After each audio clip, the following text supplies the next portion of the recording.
Assalamualaikum warahmatullahi wabarakatuh. Sahabat Suara Surau yang dirahmati Allah, pada kesempatan kali ini kita akan membahas tema yang sangat penting dan penuh makna, saat Al-Quran menjadi musuhmu. Al-Quran adalah petunjuk hidup bagi umat manusia, khususnya bagi umat Muslim. Tetapi ada kalanya kita menjadikan Al-Quran sebagai musuh tanpa kita sadari. Mari kita renungkan bersama apa yang menyebabkan hal ini terjadi dan bagaimana kita bisa menghindarinya.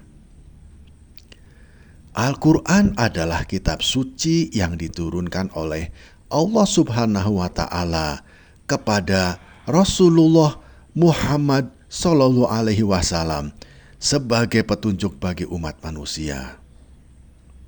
Dalam Al-Quran, Allah Subhanahu wa Ta'ala berfirman, bulan Ramadan adalah bulan yang di dalamnya diturunkan Al-Quran sebagai petunjuk bagi manusia dan penjelasan-penjelasan mengenai petunjuk itu.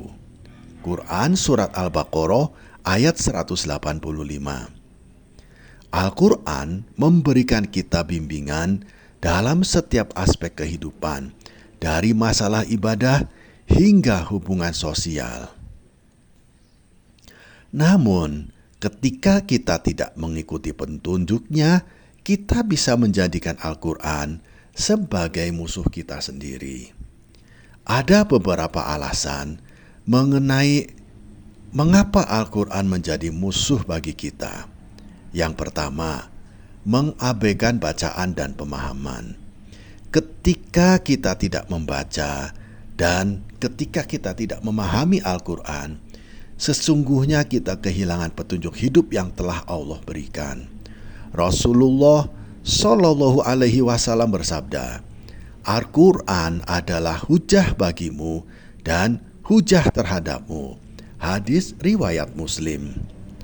Jika kita tidak mengamalkan ajaran Al-Quran, maka Al-Quran akan bersaksi melawan kita di hari kiamat.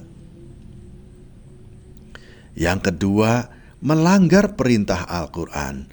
Ketika kita tahu apa yang diperintahkan dalam Al-Quran, tetapi tetap kita melanggarnya, kita menjadikan Al-Quran sebagai musuh. Dalam Al-Quran, Allah Subhanahu wa Ta'ala berfirman, dan janganlah kamu menjadi seperti orang-orang yang telah diberikan Alkitab, lalu mereka terpecah belah menjadi beberapa golongan setelah datang kepada mereka Al-Quran. Quran Surat Ali Imran ayat 105. Yang ketiga, menentang kebenaran. Kadang-kadang kita menolak kebenaran yang ada dalam Al-Quran, baik karena ego atau hawa nafsu kita. Ini adalah bentuk penolakan terhadap petunjuk Allah Subhanahu wa Ta'ala yang dapat menjadikan kita musuhnya. Sahabat Suara Surau yang dirahmati Allah, mengabaikan Al-Quran dan tidak mengamalkan isinya dapat berakibat fatal. Kita akan terjebak dalam kehidupan yang tidak terarah, jauh dari rahmat Allah. Dalam sebuah hadis, Rasulullah Shallallahu Alaihi Wasallam bersabda, sesungguhnya di antara tanda-tanda hari kiamat adalah diangkatnya ilmu dan munculnya kebodohan. Hadis riwayat Bukhari.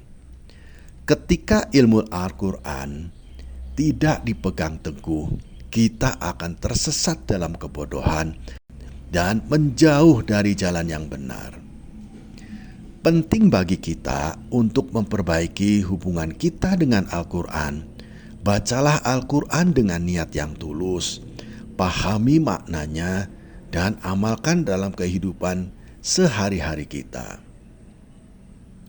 Buatlah Al-Quran sebagai teman yang selalu membimbing kita menuju kebaikan.